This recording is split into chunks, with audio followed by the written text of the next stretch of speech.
हर हर महादेव भक्तों, शिवरात्रि पर अगर आपने यह उपाय कर लिया तो मैं ईश्वर की सौगंध खाता हूं, आपके घर से गरीबी दूर भाग जाएगी, आप रातों रात मालामाल हो जाएंगे।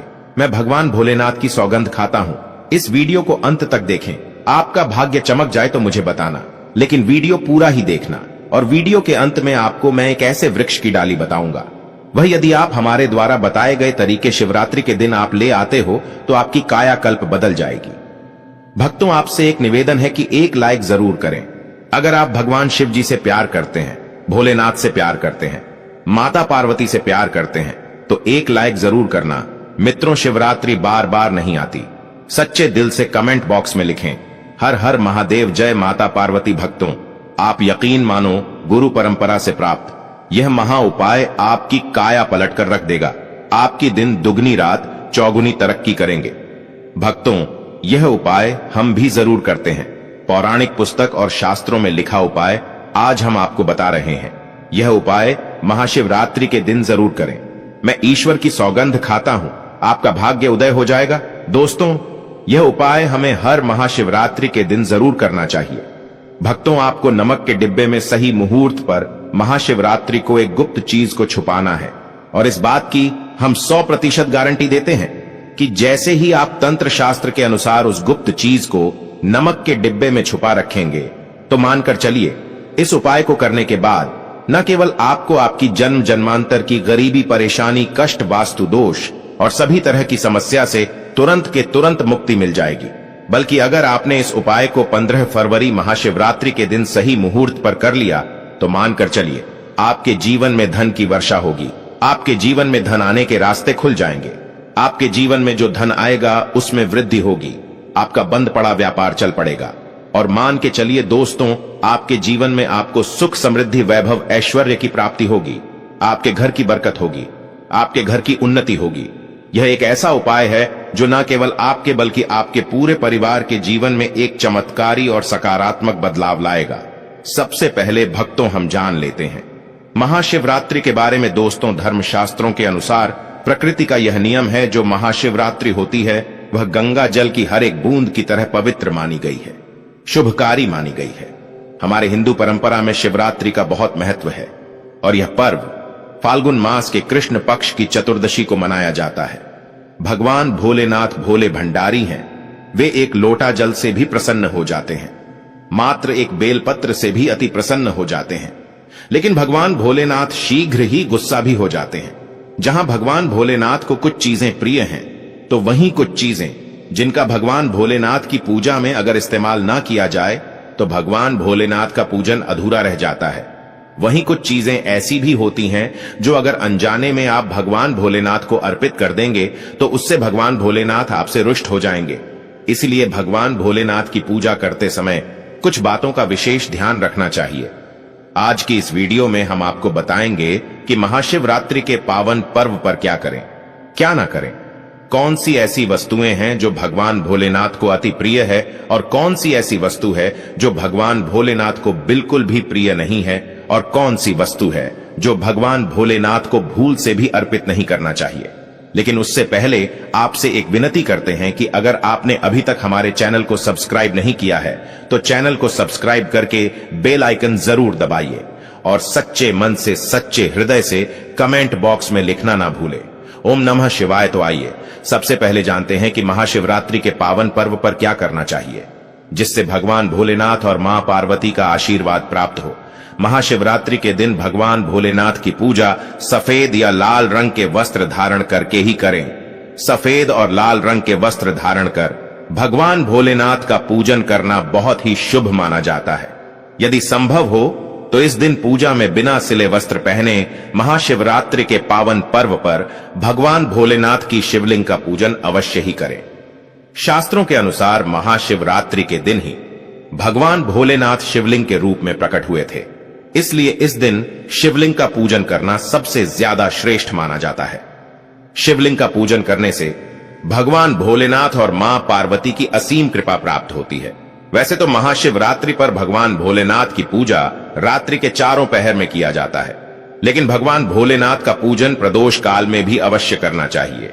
प्रदोष काल स्वयं भगवान भोलेनाथ का काल होता है, मान्यताओं के अनुसार प्रदोष काल के समय भगवान भोलेनाथ शिवलिंग में विराजमान रहते हैं, इसलिए महाशिवरात्रि के पावन पर्व पर भगवान शिव का पूजन अवश्य ही करें।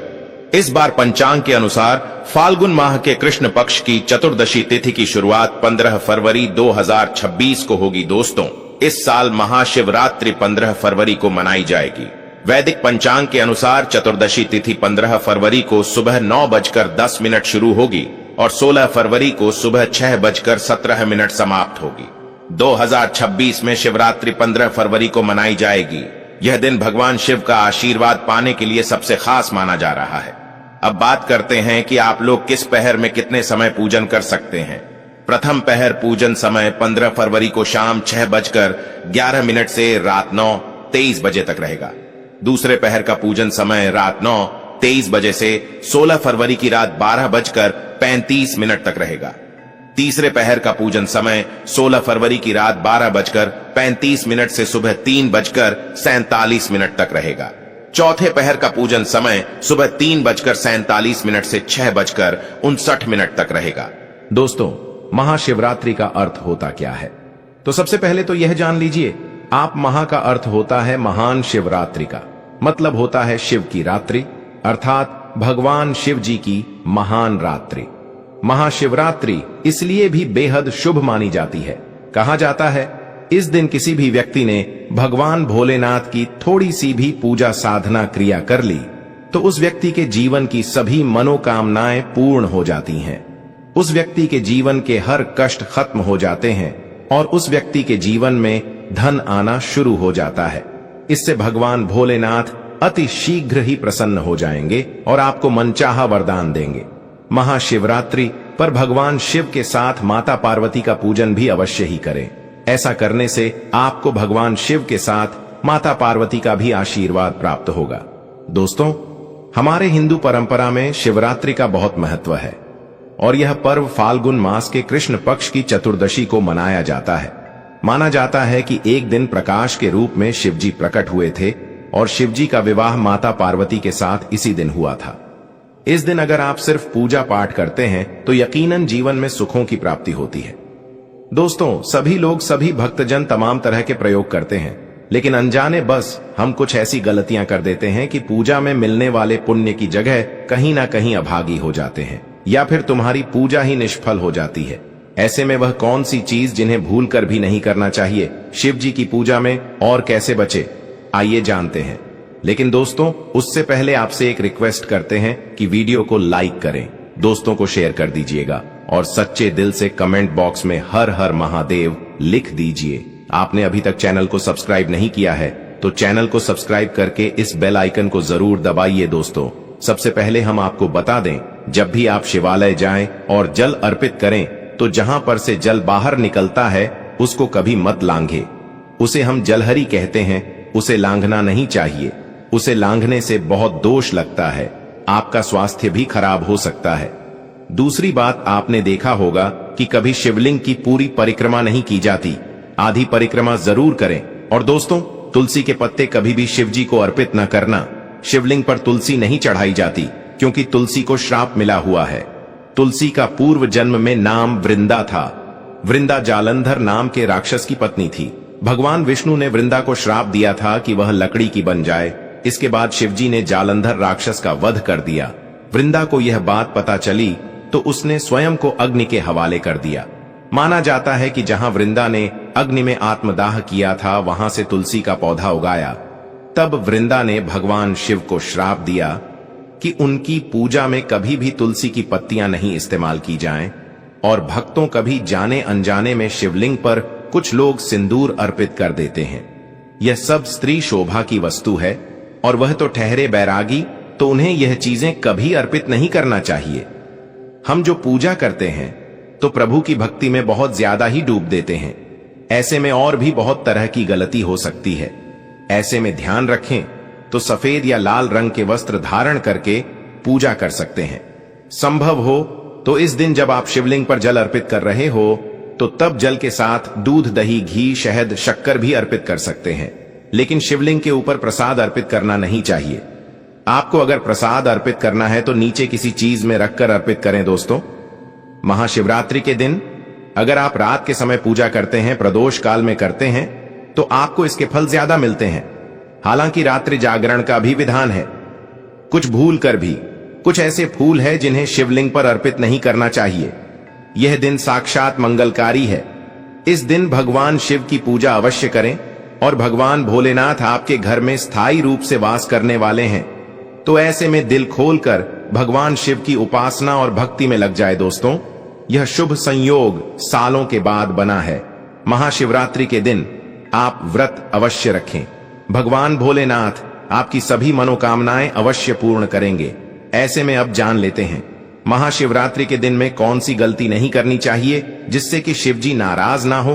और शिवरात्रि व्रत में यह फल तो कभी मत खाना, नहीं तो भगवान भोलेनाथ आपसे क्रोधित हो सकते हैं और आपका व्रत टूट सकता है। आइए जानते हैं कुछ ऐसे सावधानियां जिन्हें भूल कर भी नहीं करना चाहिए। भक्तों, शास्त्रों में बताया गया है कि व्रतधारी को उधार मांगकर फल आदि नहीं खाना चाहिए। इससे पाप लगता है और व्रत अधूरा रह जाता है। महाशिवरात्रि का व्रत हो या कोई और, व्रत में पड़ोसियों से मांगकर फल वगैरह खाना नहीं चाहिए। व्रत में उधार मांगकर खाने से व्यक्ति का व्रत झूठा हो जाता है। ईश्वर की शरण में आने पर व्यक्ति को झूठ नहीं बोलना चाहिए, कर्ज नहीं लेना चाहिए, चुगली आदि नहीं करनी चाहिए। अगर व्रत के दौरान आपको कोई अपनी मर्जी से खाने के लिए कुछ देता है तो उसे आप खा सकते हैं, लेकिन व्रत में कम से कम उधार मांगकर फल आदि खाना नहीं चाहिए। इससे पाप लगता है और व्यक्ति की पवित्रता भंग हो जाती है। भक्तों, सोमवार का व्रत हो या महाशिवरात्रि का व्रत, आपको नाशपाती नहीं खाना चाहिए। दरअसल इस फल का नाम नाशपाती यानी नाश करने वाला होता है, इसलिए इस फल को व्रत में नहीं खाना चाहिए। व्रत आदि को छोड़कर किसी और दिन आप इसे खा सकते हैं, लेकिन जिस दिन आपका व्रत हो उस दिन नाशपाती का सेवन बिल्कुल नहीं करना चाहिए और भगवान को भी नाशपाती नहीं चढ़ाना चाहिए। और दोस्तों, कभी कुत्तू का रखा हुआ पुराना आटा आपका व्रत भंग कर सकता है। दरअसल पुराने आटे में घुन कीड़े पड़ जाते हैं जो ठीक तरह से दिखाई भी नहीं देते। ऐसा आटा खाने पर दरअसल आप मांस का सेवन करते हैं और व्रत में कीड़े खाना घोर पाप के बराबर माना गया है। आपका व्रत इससे भंग हो जाता है। व्रत में ताजा खाना चाहिए। लंबे समय से रखे हुए आटे में कीड़े पड़ जाते हैं तो ऐसा कभी ना करें। व्रत हमेशा शुद्धता में ही रखना चाहिए। दोस्तों, महाशिवरात्रि का दिन बड़ा ही पवित्र माना गया है, इसलिए यह 5 चीजें भगवान शंकर के पास कभी न रखें। जानते हैं उनके बारे में। नंबर 1, जहां शिवलिंग रखा हो या महादेव की कोई भी प्रतिमा हो, वहां पर भूलकर भी जूते चप्पल लेकर जाना नहीं चाहिए। जरा सोचिए, जब आपके कमरे में कोई चप्पल लेकर प्रवेश करता है तो आपको कितना क्रोध आता है। तो इसी कारण महादेव भी आपसे नाराज हो जाते हैं और आपको मिलने वाला फल नष्ट हो जाता है। ऐसे में हमेशा मंदिर में नंगे पांव ही प्रवेश करें, क्योंकि चमड़े की चप्पल हमेशा अशुद्ध रहती है। इससे देव शक्ति नाराज होती है। नंबर 2, अक्सर महिलाओं को मासिक धर्म आ जाता है और वह बिना किसी को बताए पूजा पाठ कर लेती है, जो कि शास्त्रों में वर्जित माना गया है। इस समय महिलाओं को जानकर भी अनजान नहीं बनना चाहिए। भक्तों, अगर आपको मासिक पीड़ा है तो घर के मंदिर में या बाहर के मंदिर में प्रवेश नहीं करना चाहिए। इससे देव शक्तियां नाराज होकर आपसे क्रोधित हो सकती हैं। ऐसे समय में शिवलिंग को छूना घोर पाप के बराबर माना गया है। भक्तों, जरा सोचिए, ऐसी अवस्था में जब खुद महिला को बुरा लगता है तो भगवान को कितना बुरा लगेगा। इसलिए महिलाओं को ऐसी अवस्था में मंदिर या यात्रा में जाना, घर में पूजा पाठ करना, भगवान की प्रतिमा को छूना या तुलसी में पानी भी नहीं डालना चाहिए और तुलसी का पौधा भी इससे सूख जाता है। जब देवी शक्तियां नाराज होती हैं तो लाजमी है कि घर में कंगाली और गरीबी आने लगती है, लड़ाई क्लेश बड़े होने लगते हैं, तो ऐसा कभी मत करना। नंबर 3, शास्त्रों में बताया गया है कि जहां होता है शिवलिंग वहां पर सभी देवी शक्तियां सक्रिय रहती हैं। जिसके घर में शिवलिंग होता है वह व्यक्ति महादेव की कृपा सदैव पा लेता है। वास्तुशास्त्र के अनुसार शिवलिंग से हर वक्त ऊर्जा का संचार होता रहता है, इसलिए शिवलिंग पर जलधारा हमेशा होनी चाहिए जो ऊर्जा को शांत रखती है। कुछ लोग अपने घर में शिवलिंग तो रख लेते हैं, लेकिन वह कभी हफ्ते में 1 बार जल चढ़ाते हैं, जो कि बिल्कुल भी अच्छा नहीं माना जाता है। अगर आप जल नहीं चढ़ा सकते हैं तो आप अपने घर में शिवलिंग कभी स्थापित ना करें। ऐसा गरुड़ पुराण में बताया गया है। इससे उल्टा घर में विनाश होता है। भक्तों, शास्त्रों में बताया गया है कि तुलसी और महादेव का बैर माना है। इसी कारण शिवलिंग और गणेश की प्रतिमा को तुलसी में नहीं रखा जाता। कई लोग जाने अनजाने में शिवलिंग को तुलसी में रख देते हैं और घर में परेशानी आना शुरू हो जाती है। इससे महाशक्तियां क्रोधित हो जाती हैं। तो शिवलिंग पर तुलसी पत्र भी नहीं चढ़ाना चाहिए। तुलसी में और शिवलिंग में कुछ दूरी होनी चाहिए। और भक्तों, घर का मंदिर हो या बाहर का मंदिर, किसी भी मंदिर में ऐसे व्यक्ति को प्रवेश नहीं करना चाहिए जिसने स्त्री प्रसंग अर्थात संभोग किया हो या उसने मांस खाया हो। अगर आप शारीरिक रूप से गंदे हैं तो मंदिर के आसपास भी नहीं जाना चाहिए। घर के बने मंदिर पर कोई कपड़ा आदि डाल देना चाहिए। जरा आप ही सोचिए कि आप मांस खाकर या स्त्री के साथ शारीरिक संबंध बनाकर भगवान के पास जाएंगे और क्या वह आपसे प्रसन्न होंगे? बिल्कुल भी नहीं। वह आपसे क्रोधित हो सकते हैं, आपसे नाराज हो जाएंगे। भक्तों, शास्त्रों में इसे घोर पाप माना गया है। इससे व्यक्ति नरक में जाता है। ऐसा दुष्ट स्वभाव मनुष्य के बर्बादी का कारण माना गया है। तो ऐसा बिल्कुल ना करें। ईश्वर के सामने हमेशा नहा धोकर मन पवित्र लेकर ही जाना चाहिए। इससे सभी शक्तियां आपसे प्रसन्न रहती हैं। भक्तों, महाशिवरात्रि में महादेव को ऐसे बेलपत्र कभी मत चढ़ाना। इसे बहुत ही अशुभ माना जाता है। भक्तों, पौराणिक मान्यताओं के अनुसार बेलपत्र चढ़ाने से शिव जी का मस्तक शीतल रहता है। बेलपत्र से भगवान शिव की पूजा करने से दरिद्रता दूर होती है। व्यक्ति सौभाग्यशाली बनता है। इससे हनुमान जी भी प्रसन्न हो जाते हैं, क्योंकि वे शिव के ही अवतार हैं और इस बात को शायद ही कोई जानता हो। भक्तों, अब आप यह जान लें कि बेलपत्र का उपयोग और इसके लाभ कैसे मिलते हैं। नंबर 1, तीनों लोकों में जितनी तीर्थ स्थल प्रसिद्ध है, सभी तीर्थ स्थल बेलपत्र की मूल भाग में स्थित माने जाते हैं। इस बात को शायद ही कोई जानता हो। अगर बेल का वृक्ष घर के बीचों बीच या पूर्व दिशा में लगा हो तो घर में धन धान्य की कभी कमी नहीं रहती और परिवार खुशहाल रहते हैं। और जो व्यक्ति बेल के वृक्ष के मूल भाग की गंध पुष्प आदि से पूजा अर्चना करता है, उसे मृत्यु के पश्चात शिवलोक की प्राप्ति होती है। भक्तों, अब जानते हैं बेलपत्र से जुड़ी और कुछ खास बातें। दोस्तों, चतुर्थी, अष्टमी, नवमी, चतुर्दशी और अमावस्या, इन तिथियों को साथ ही संक्रांति के समय और सोमवार को बेलपत्र नहीं तोड़ना चाहिए। आप एक दिन पहले ही बेलपत्र तोड़कर रख लें। दोस्तों, बेलपत्र कभी अशुद्ध नहीं होता। अगर आपको पूजा के लिए नया बेलपत्र नहीं मिल रहा है तो आप किसी दूसरे के चढ़ाए हुए बेलपत्र को स्वच्छ जल से धोकर भगवान शिव को अर्पित कर सकते हैं। बेलपत्र में कम से कम 3 पत्तियां होनी चाहिए। कटी फटी पत्तियों का बेलपत्र भगवान शिव को गलती से भी अर्पित मत करना।